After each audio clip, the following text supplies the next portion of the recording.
Welcome everyone to another roundtable session. Today's topic is really near and dear to the panelists as well as the moderator on this conversation. We're going to be speaking about what folks can do when they've experienced a setback in the wake of a career setback or a loss. The mentors will be sharing how they overcome those difficulties and build a deeper understanding of themselves to achieve greater success. So really excited to host this conversation. My name is Kunal. I'm the community managers here at Mentor Spaces.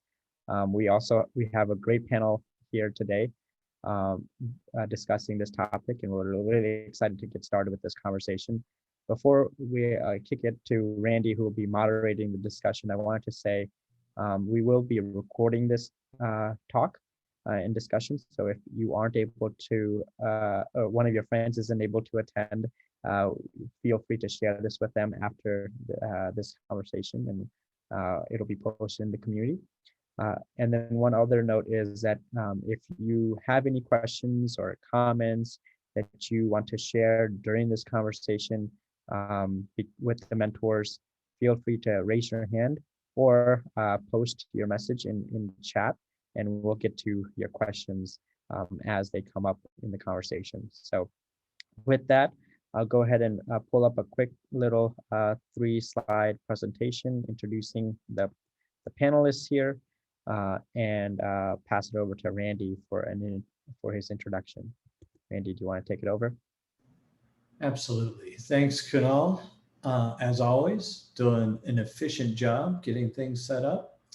My name is Randy Emelo. I'm the Chief Operating Officer here at Mentor Spaces and author of a book called Modern Mentoring. I've been focused on creating and helping organizations to create effective mentoring relationships and mentoring cultures for about 20 years now. And join with me today are going to be our two mentor panelists. First of all, and I'll let them introduce themselves. So Kunal, why don't we go ahead and advance the slide. Michael? Hello, everybody. I am Michael Walker. I'm the coordinator of audiovisual / photography at Jacksonville State University. But I'm also an entrepreneur. I own NAYAN Productions. NAYAN is an acronym, name above all names. And we focus on music, ministry, media, and motivation. And I've had that part-time business for about 20 years now.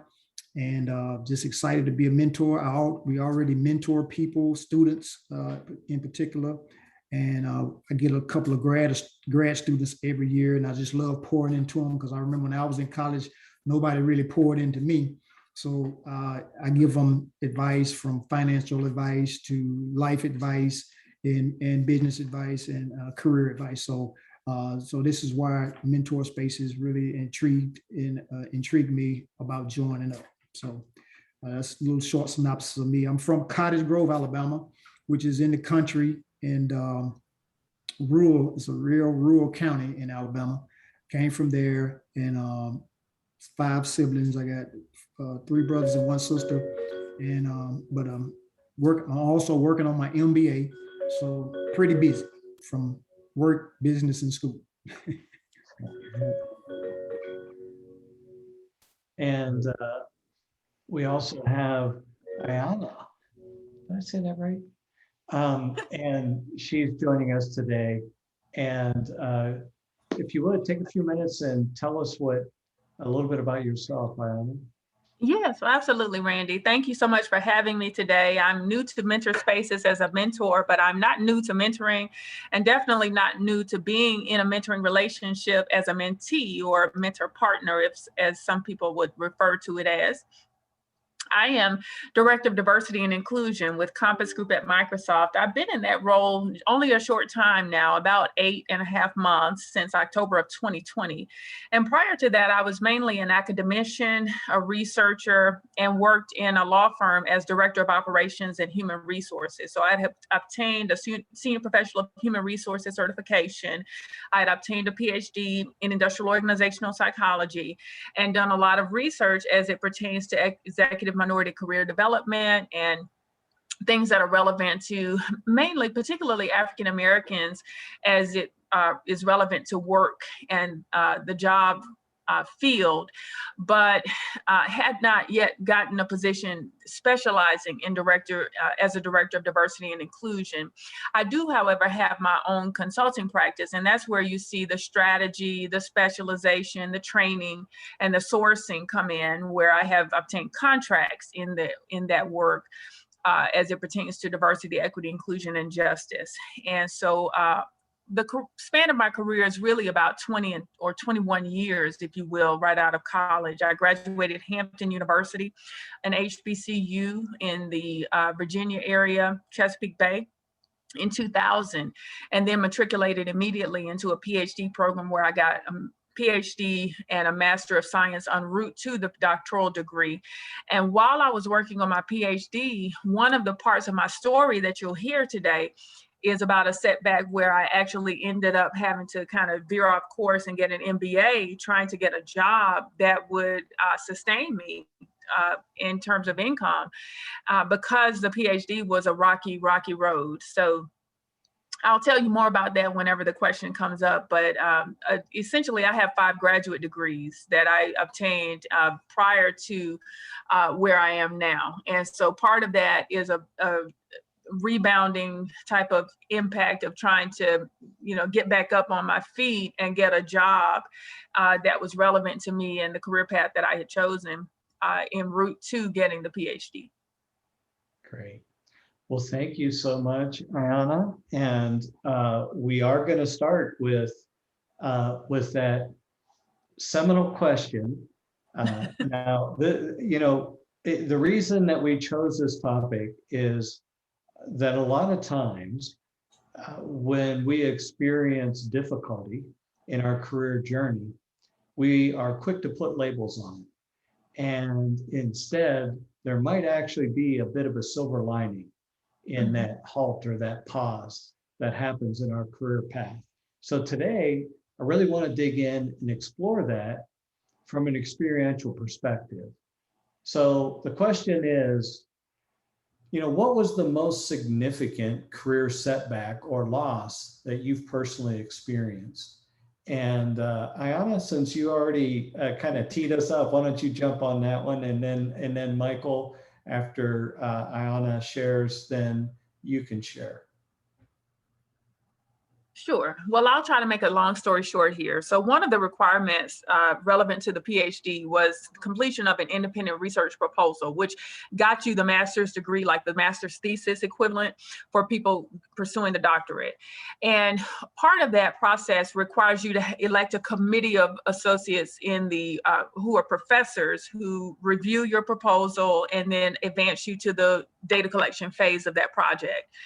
My advisor, who was the lead committee member, did not want me to advance to data collection. She kept me in the proposal phase of that process for about 8 drafts. Each draft took about 6 months altogether, because it was a 3-month time on her end and a 3-month time on my end for returning the revisions to her.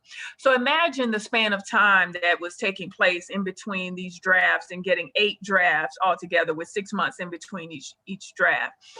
And when I got to the 8th draft, I realized that she was going in circles. She was telling me to go back and do things that I had done in draft 2 or draft 3, and telling me to go back and put things in that she had asked me to remove. And it just became a real circle where I realized we were having difficulty either with communication. Her first language was Hebrew. I didn't know whether it was a communication barrier or whether she really was trying to hold me back. And I didn't know whom to reach out to, but the story somehow came up in a discussion with the executive director of my fellowship program, because I was on a full fellowship as a presidential fellow. And in conversation with the executive director of that program, I told her what was happening in terms of my setback, because I was coming upon a time when my fellowship was going to run out in terms of money. And she indicated I needed to go to the executive director of the psychology program where I was getting the PhD and talk to them about what was happening so that they could replace this advisor with another person. And it wasn't until I had that conversation serendipitously that arose, and I took action to actually progress toward getting a replacement advisor. But the silver lining there is that in the process, of course, I was getting other degrees. I was working on an MBA, I then worked on a Master of Education and so forth. But looking back, I think I learned that you have to reach out for help when you're going through something. It took, I guess 3 to 4 years before that serendipity occurred. And had I known, I wouldn't have taken that amount of time to get to that point. I think the MBA benefited me tremendously in terms of my entrepreneurial skills and things like that. But I think looking back, I would have connected those dots more quickly and done something about that more sooner than I did. Great.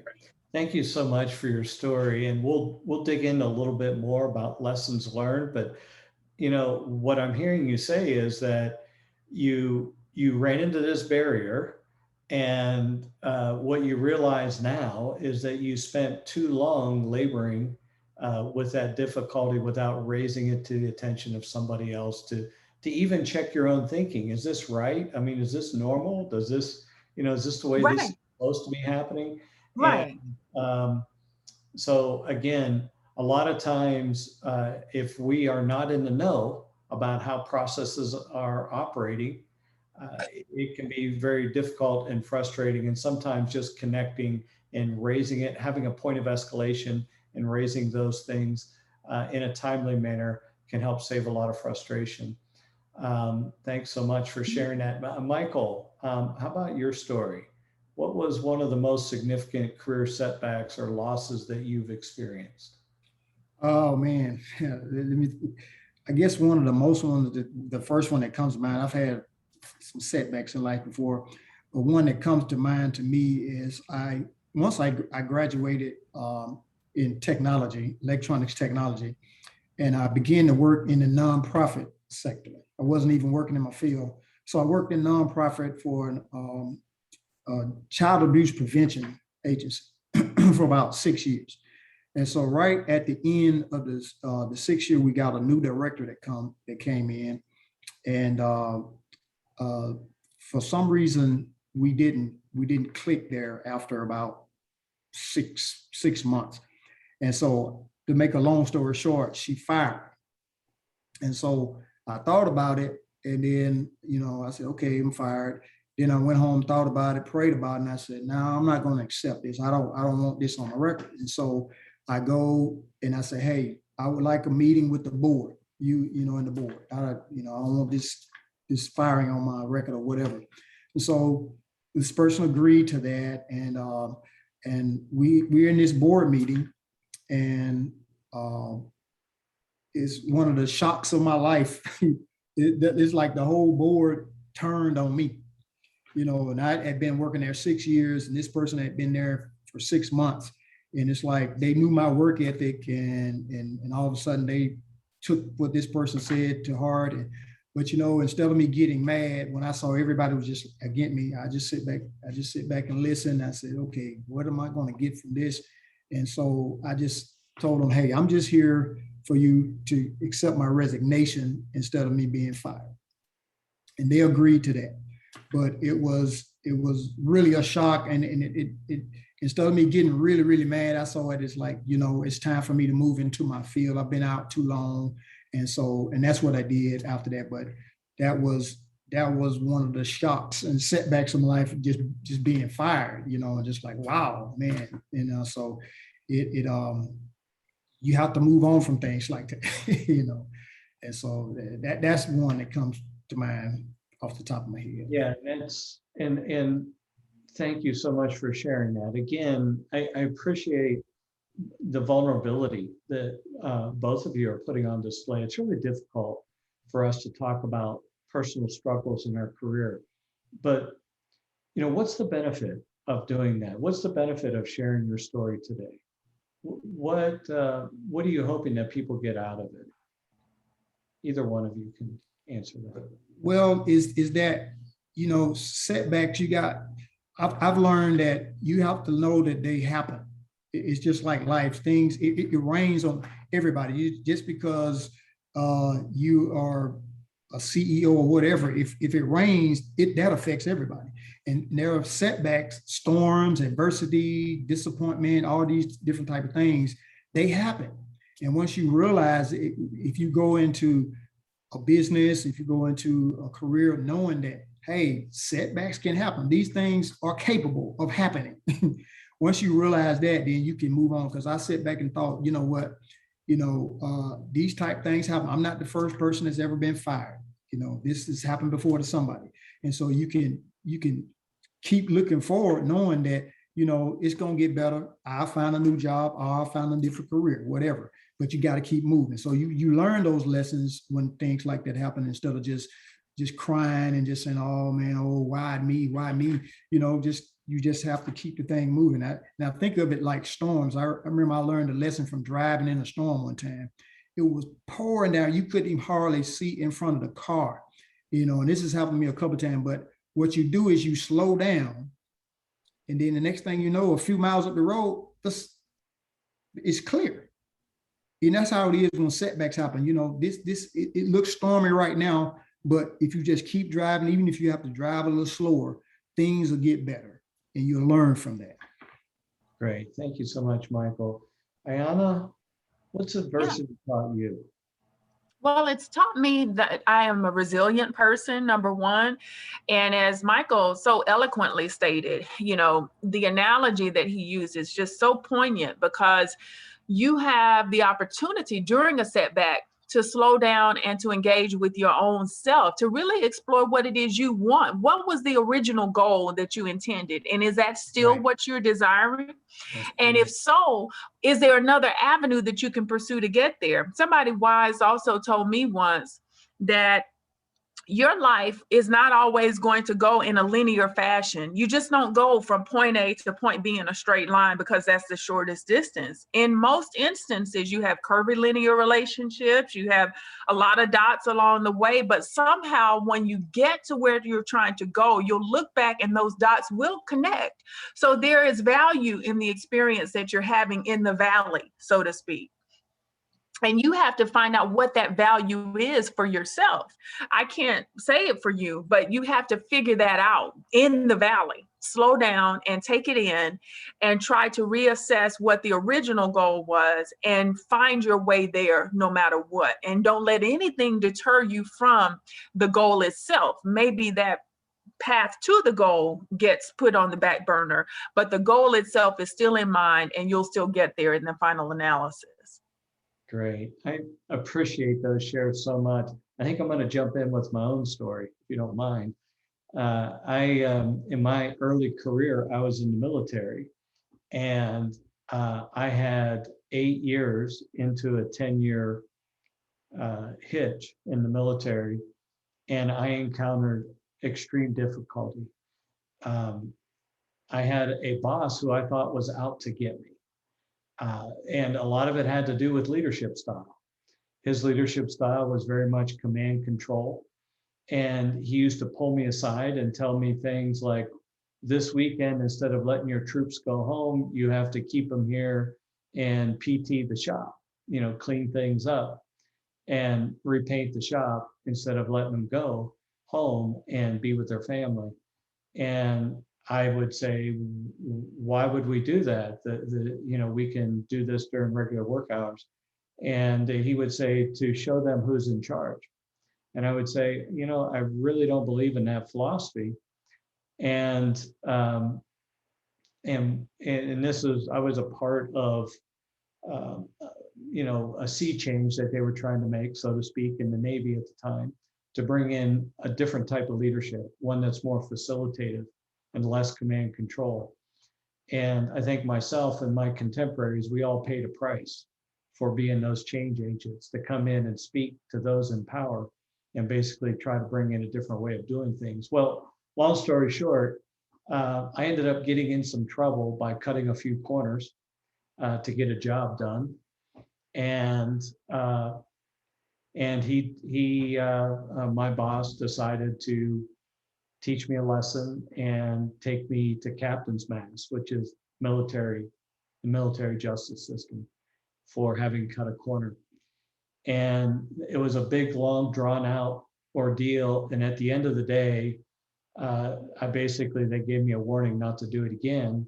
But my boss brought me into his office and said, see, I just want you to know who's in charge. And what I decided at that point was that my military career was going to be over when my hitch was up. And I spent my last 2 years trying to be as good as I could be at my job. But in my heart, I knew that this career was over. And what that taught me was, years later, when I look back at it, I was not all in the right. I was championing a cause, no doubt about it. But actually, the violation that I caused was my fault. And I violated procedure and protocol. And I put people's lives at risk to shave time off a project because I was so goal oriented. And I couldn't own that at the time, but I can own that today. And so even though it was a difficulty, it bore a big lesson for me. And I think a lot of times these things that we consider setbacks really are lessons in disguise. If we will kind of look at that and take the lesson from the moment. If not, what life has taught me is that we're sure to see that teacher again. So with that, let's come back and basically, what do you do today to process unexpected difficulties in your career that might arise? Michael, let's go to you. We only have a few minutes left, but I want to try to get this one in. What do I do today to process a setback? Yeah, unexpected difficulties or setbacks. Yeah.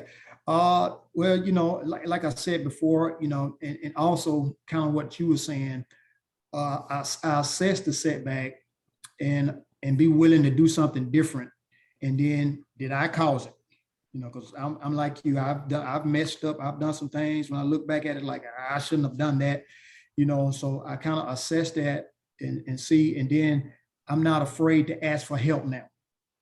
I'm kind of like you in that sense that I used to do everything. When I did my first recording project in 2002, I did everything, just music, did all the parts, just trying to do everything. I've learned now to let people do what they do best. If there's an expert in an area, I'll seek that person. I've learned the power of outsourcing, and trying to find help if there is help. So, and there's always somebody out there to help you. And so that's one thing I've learned now. If I have a setback now, is to, okay, what did I cause this? What caused this thing to happen like this? And was it me, or if it's something out of my control? And then, seek help if I need it. Great. Thank you so much for that, Michael. Ayanna, how do you process difficulties today? Well, Randy, I think the most important thing for me is to be a teachable person and to be open and receptive to feedback, because you're not always going to hear yes, and you're great, and you're such a wonderful person, and you did everything right. Sometimes people will say, well, you could have done this differently, or I would appreciate it if you would, work on this or that. And when you hear that, you can't tune it out. There's an article now in the Harvard Business Review or something about how a lot of CEOs act that way in terms of being, aristocratic and totally in tune with themselves and not able to listen to the people around them, particularly those that are subordinate to them. And if we want to lead other people, we have to be collaborative and allow other people in our space to give us guidance and input on what directions we should take. And we have to be willing to course correct when we get feedback that says something wasn't done properly or according to what would be expected or proper, in order to make it right. I think that's the most important thing, to be teachable. Great. Boy, there is so much wisdom packed in these responses. This is really a treat today. One last final question before we turn it over to Kunal and wrap up our session today. And this is one maybe going off script a little bit, but how can mentoring support someone? How does mentorship support someone in their career journey as it relates to our topic today? let's go ahead and go with you, Ayanna. Well, I think mentoring is vital. I think it's critical that we identify at least 5 people in our career professional journey that we want to tap into as mentors who can answer a question relevant to any span of topics that you think are interesting to you or important to you. And the reason I say that is that it's not possible to come into a profession at the outset of your career totally polished and totally perfected in each and every way. There's going to come around a circumstance or event or time in your professional journey that you're going to need to ask someone, or you're going to have something like a setback happen, and you're going to need to bounce an idea about course correction off of that individual. And you need to be sure that they are expert enough in that particular area to answer the question and to do so with nurturance and compassion, because you don't want someone to hold it against you or to backstab you in some way by going and telling other people or marring your reputation. And so I would say mentoring is just that. You know, it's like my mother being my best and greatest mentor, and of course my father prior to his death was as well, are the type of people that lead with compassion, and they guide you with not just strength and you know, poignant messages, but also with that type of nurturance that you need to continue to strive, because you know someone wants someone who will shut you down, if that makes sense. Yeah, absolutely. Thank you so much for that. Michael? Yeah, mentoring is so important because I think of it like a textbook. You know, a textbook is somebody teaching you stuff they've learned. And that's what mentors do. They teach you stuff that they've learned already. They can write the textbook, so to speak, and they can help you in areas. And I like what you said, Ayanna, 5 people. One person is not going to know everything, you know, but if you have multiple people that can help you in multiple different areas, you know, that's even better, you know, because there's always somebody that's been where you're trying to go. You know, so that's in business, that's in career, you know, there's always somebody that can help you. So it's so important. That's one of the things, that's why I was telling you earlier, that's why I help grad assistants now, because when I was that age, I didn't even mentor, and really, what was that word? Nobody helped me, but I had to learn a lot of things on my own, but now I'm able to help them because that's what it is. Now I have people helping me. I have mentors. You know, it's people I look to, you know, because there's like you said, a goal that I've set. I look for people that already reached that. So, you know, they can help me reach that goal. So it's very important. Thank you so much. And thank you for your time and attention today and all the wisdom that you shared with us. Kunal, do we have another one of these coming up soon? If we do.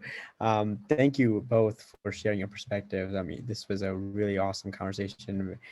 Thank you, all 3 of you, for being vulnerable and sharing your career setback and advice.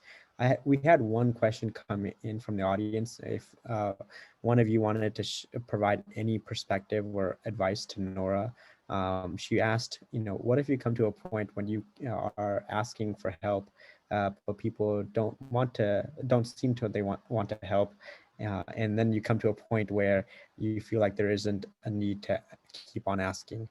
Do you have any advice for Nora there? Just a general kind of support there. Yeah, that happened to me when I was searching for a job. I just got my PhD in 2017, and I needed advice on whether my resume was okay, even though I had a resume service prepare it for me with the content that I provided them. I didn't get the feedback that I wanted from professionals who were already at high levels in their career on whether or not the resume would have suited them in terms of entree into their organizations. And I felt that way. But what I did, to be honest with you, Nora, was I set out on my own and started my own company at that point when I wasn't getting the feedback I wanted and needed about how to transition into the DE&I space. And I did that because I had good mentors on the other side who were telling me that I could do anything I set my mind to. And if you keep that one aspect in mind, that and hope and optimism, you'll go very far. Don't let anything deter you, not even if people don't respond to you. should you stop what you're doing and, pause to think anything negative? Stay positive, stay upbeat, and continue to set forth your path, because your path is your very own. And there's nothing that anyone else can tell you about your own path that you couldn't go out there and be creative enough to devise on your own. Right. Yeah, Thank you so much. and I would say, Nora, I've had that happen to me before. Sometimes it could be a person jealous. They might not want you to reach the level where they're at. So if you encounter people like that, you just have to move on and find other mentors. And then also being able to converse with a person and let them know that you're not a threat. Because I had a person one time, I just want him to help me, man. Look, all you got to do is help me and show me how to do this. I'm not going to take your job. I don't want your job. I just want to know how to do this. I'm moving on in a different direction, but I need to know how to do this to do my job. And so once I let them know that, they say, oh, he's not a threat. I'm not after your job. And so if you can converse with the person, that'll help also. Thank you so much. Great, thank you. I know Nora's one of our super community members, so really appreciate you sharing that perspective for the challenges that she may be facing. And Nora, yeah, we'll be able to make a connection to you and Ayanna if Ayanna has availability there for a one-on-one connection to support your goals. So with that, we'll go ahead and close this session out. We do have another session happening Thursday at 5 p.m. Eastern time. We're switching directions. We're going back to our job spotlight session, where we'll showcase an opportunity within Mentor Spaces to become a community manager at our organization. So if you are interested in looking to transition into a new role, join our conversation. We'll talk about what it means to become a community manager at Mentor Spaces and how you can facilitate conversations like this, as well as others in the community, and be a leader who can support others in getting to their goals. So look forward to that conversation with Randy, as well as our CEO, Chris. And if you have any friends that are interested in looking for an opportunity in marketing or community management, please feel free to share that session with them. With that, I'll go ahead and close this conversation out. Thank you again, Ayanna and Michael, for joining this. We will be hosting additional sessions in the coming weeks and look forward to having you again. Thank you. We appreciate the opportunity. I appreciate the opportunity, not to speak on Michael's behalf, but thank you. Yeah, you were right, Ayanna. I appreciate it also. We appreciate it, man. It was fun. Awesome. It was good. Appreciate you guys. Good to meet you guys too. Thank you. Thank you. Bye-bye.